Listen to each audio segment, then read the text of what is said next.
आज के इस वीडियो में आपको बौद्ध धर्म के बारे में बताया जाएगा। बता दें आपको, इस वीडियो को देखने के बाद बौद्ध धर्म में संबंधित किसी भी प्रश्न में किसी भी प्रकार की दिक्कत नहीं होने वाली है, या कोई ऐसा प्रश्न नहीं आने वाला आपकी परीक्षा में जो इस वीडियो के बाहर से पूछा जाए। चलिए शुरू करते हैं अपना टॉपिक। सबसे पहले आपको ध्यान देना है, अगर बात करें बौद्ध धर्म के संस्थापक की, तो गौतम बुद्ध ही बौद्ध धर्म के संस्थापक है। इन्हें एशिया का ज्योतिपुंज भी कहा जाता है, मतलब लाइट ऑफ एशिया। अगर आपसे पूछा जाए किसे कहा जाता है, तो आपको उत्तर होगा गौतम बुद्ध। ये पॉइंट आपका बनता है, इसे आप ध्यान दीजिए। साथ ही साथ जन्म की अगर बात करें तो इनका जन्म 563 ईसा पूर्व कपिलवस्तु के लुम्बिनी नामक स्थान पर हुआ था। पिता की अगर बात करें, पिता का नाम था शुद्धोधन। माता की बात करें तो माता का नाम था माया देवी। जन्म के 7वें दिन ही इनकी माता की मृत्यु हो गई और इनका लालन पालन सौतेली माँ प्रजापति गौतमी द्वारा किया गया। बचपन का नाम इनका था सिद्धार्थ। पत्नी का नाम था यशोधरा। 16 वर्ष की उम्र में ही इनका विवाह करा दिया गया यशोधरा नामक कन्या के साथ, और इनका एक पुत्र भी हुआ जिसका नाम था राहुल। तो ये जितने भी पॉइंट है आपकी परीक्षा की नजरिए से काफ़ी महत्वपूर्ण है। अब आपको ध्यान देना है, इनके जन्म, गृह त्याग, मृत्यु, ज्ञान, निर्वाण सबके लिए एक चिन्ह का बोध किया गया है। ये भी प्रश्न आपका बनता है। अगर बात करें जन्म के लिए क्या चिन्ह दर्शाया गया है, तो कमल एवं साण। जन्म के लिए कमल एवं साण का प्रतीक दर्शाया गया है। वहीं अगर बात करें निर्वाण की अगर बात करें, निर्वाण के लिए पद चिन्ह का प्रतीक दर्शाया गया है। आगे बात करें अगर गृह त्याग का प्रतीक क्या है, गृह त्याग की अगर बात करें तो घोड़ा जो है गृह त्याग का प्रतीक है। ज्ञान के लिए जो चिन्ह का प्रयोग किया गया है, ज्ञान के लिए जिस प्रतीक का प्रयोग किया गया वो आपका है पीपल या फिर बोधि वृक्ष आप कह सकते हैं। वहीं अगर बात करें मृत्यु के रूप में क्या प्रतीक है, तो आपका स्तूप है। इन सभी पॉइंट को आपको ध्यान देना है। चलिए बढ़ते हैं आगे की तरफ।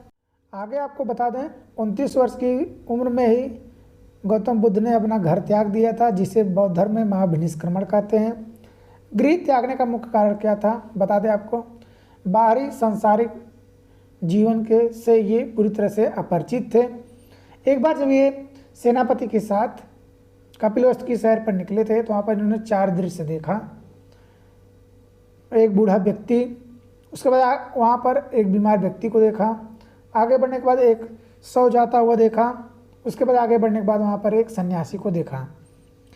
तो सेनापति से इनके बारे में जब पूछा, तो सेनापति का जवाब सुनने के बाद इनका मन पूरी तरह से विचलित हो गया और 29 वर्ष की उम्र में ही अपने घर को इन्होंने त्याग कर संन्यास आश्रम जीने का मन बना लिया। बता दें आपको, अगर इनके प्रथम गुरु की अगर बात करें जिनसे इन्होंने शिक्षा ग्रहण की, तो उनका नाम था अलार कलाम। यहाँ पर कलाम रहेगा। अलार कलाम सिद्धार्थ के प्रथम गुरु थे, जिन्होंने सांख्य दर्शन की शिक्षा गौतम बुद्ध को दिया था, सांख्य दर्शन की। आगे आपको बता दें, 35 वर्ष की उम्र में 6 वर्ष की कठिन तपस्या के बाद वैशाख पूर्णिमा की रात निरंजना या फिर फल्गु नदी के किनारे पीपल वृक्ष के नीचे भगवान गौतम बुद्ध को ज्ञान प्राप्त हुआ था। प्रश्न आपका ये बनता है, कितनी वर्ष की उम्र में, तो 35 वर्ष की उम्र में। कितनी वर्ष की कठिन तपस्या के बाद, तो 6 वर्ष की कठिन तपस्या के बाद। आके किस दिन, तो वैशाख पूर्णिमा की रात थी।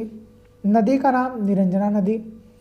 यही प्रश्न आपका अभी हाल ही फिलहाल में यूपी SSC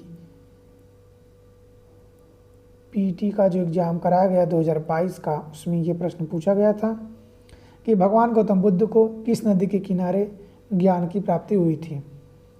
वृक्ष की बात करें तो पीपल वृक्ष। सभी पॉइंट आपके लिए महत्वपूर्ण है।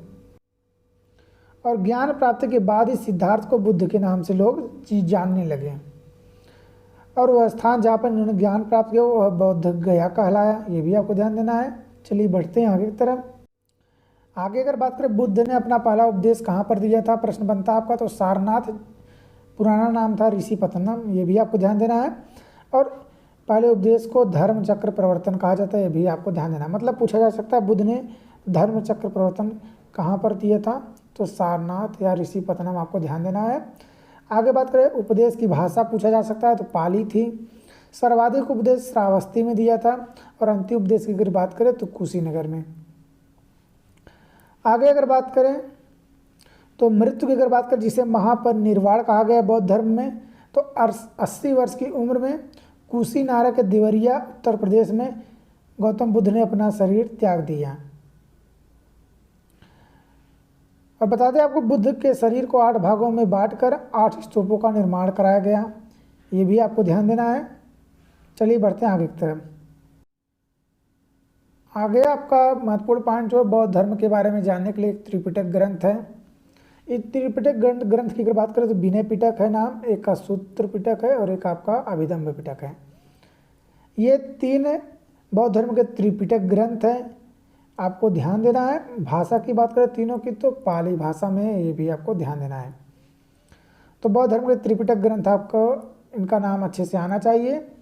वहीं अगर बात करें बौद्ध धर्म के मूलतः लोग जो थे अनीश्वरवादी थे, और अनीश्वरवादी का मतलब होता है आत्मा का परिकल्पना भी इनके अंदर नहीं था, लेकिन पुनर्जन्म में विश्वास रखते थे।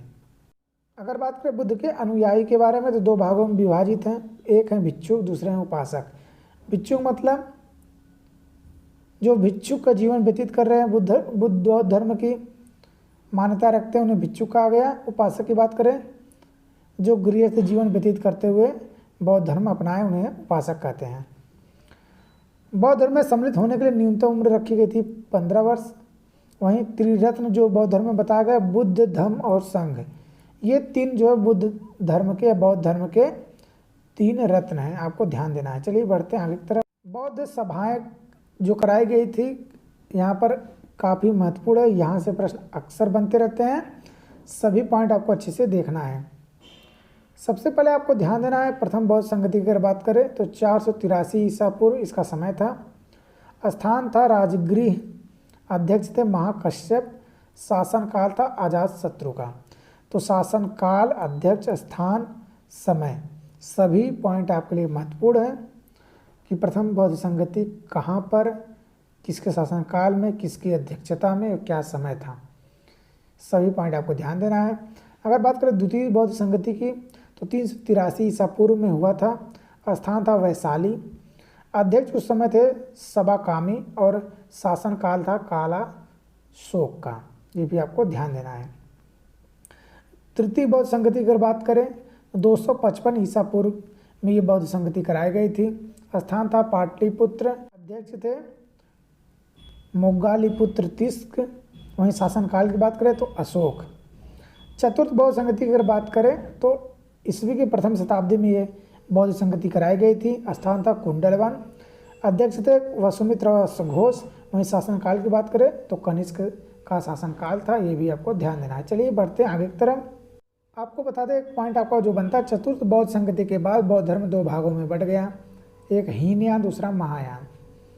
प्रश्न आपका बन सकता है किस बौद्ध संगति के बाद बौद्ध धर्म 2 भागों में बढ़ गया, तो चतुर्थ आपको ध्यान देना है, और उनका नाम भी आपको अच्छे से आना चाहिए। अगर बात करें बौद्ध धर्म का सर्वाधिक लोकप्रिय त्यौहार तो बैसाख पूर्णिमा, या फिर जिसे हम बुद्ध पूर्णिमा के नाम से भी जानते हैं, आपको ध्यान देना है। बुद्ध पूर्णिमा या फिर बैसाख पूर्णिमा बौद्ध धर्म का सर्वाधिक लोकप्रिय त्यौहार रहा है। बुद्ध ने संसारिक दुखों के संबंध में 4 आर्य सत्य बताए थे, चारों के नाम आप सुन लीजिए। पहला था आपका दुख, दूसरा था दुख समुदाय, तीसरा था दुख निरोध, और चौथा था आपका दुख निरोधगामिनी प्रतिपदा। ये 4 सत्य बताए गए थे, आर्य सत्य। वहीं बुद्ध ने संसारिक दुखों के मुक्ति के लिए 8 मार्ग को बताया था। उन 8 मार्गों का नाम आप सुन लीजिए अच्छे से और कॉपी में लिख लीजिए। पहला था सम्यक दृष्टि, दूसरा था सम्यक संकल्प, तीसरा था सम्यक वाणी, चौथा था सम्यक कर्मांत, पांचवा था सम्यक आजीव, छठा था सम्यक व्यायाम, सातवां था सम्यक स्मृति एवं आठवां और अंतिम था सम्यक समाधि। ये 8 मार्ग बताए थे बुद्ध ने सांसारिक दुखों की मुक्ति के लिए। निर्वाण प्राप्ति के लिए 10 शीलों का भी बौद्ध धर्म में जिक्र है। उन 10 शीलों का नाम आप सुन लीजिए। पहला था अहिंसा, दूसरा था सत्य, तीसरा था अस्तेय या फिर चोरी ना करना, चौथा था अपरिग्रह या मतलब किसी प्रकार की संपत्ति न रखना, पांचवा था मद्य सेवन न करना, छठा था असमय भोजन न करना, सातवां था सुखप्रद बिस्तर पर नहीं सोना, आठवां था धन संचय न करना, नौवां था स्त्रियों से दूर रहना और 10वां और अंतिम था नृत्य गान आदि से दूर रहना।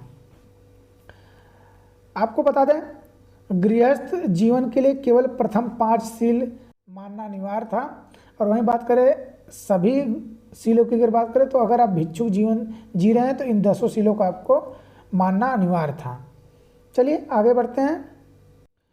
आगे आपका महत्वपूर्ण पॉइंट बनता है मान्यता के अनुसार अगर बात करें बोधिसत्व के रूप में गौतम बुद्ध ने अपना अंतिम जन्म लिया था शाक्य मुनि के रूप में, ऐसी मान्यता है।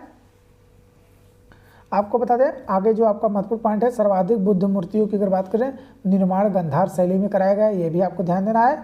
किंतु बुद्ध की प्रथम मूर्ति संभवतः मथुरा कला के अंतर्गत है। सर्वाधिक गंधार शैली में है उनकी मूर्ति का जो निर्माण है, लेकिन प्रथम मूर्ति की बात करें तो मथुरा कला में है। आगे जो अंतिम पॉइंट आपका भारत में उपासक की जाने वाली प्रथम मूर्ति संभवतः गौतम बुद्ध की है। मतलब उपासना की जाने वाली प्रथम मूर्ति संभवतः बुद्ध की ही मानी जाती है भारत में, ये भी आपको ध्यान देना है। तो ये रहा बौद्ध धर्म संबंधित वो सभी महत्वपूर्ण पॉइंट जो आपके परीक्षा के नज़रिए से महत्वपूर्ण साबित होने वाले हैं। अगर आपके नज़रिए में कोई महत्वपूर्ण पॉइंट छूटा हो तो कमेंट बॉक्स में आप हमें ज़रूर बताएं। हम आशा करते हैं वीडियो आपको पसंद जरूर आया होगा। चैनल से जुड़े रहने के लिए अपडेट तक जय हिंद।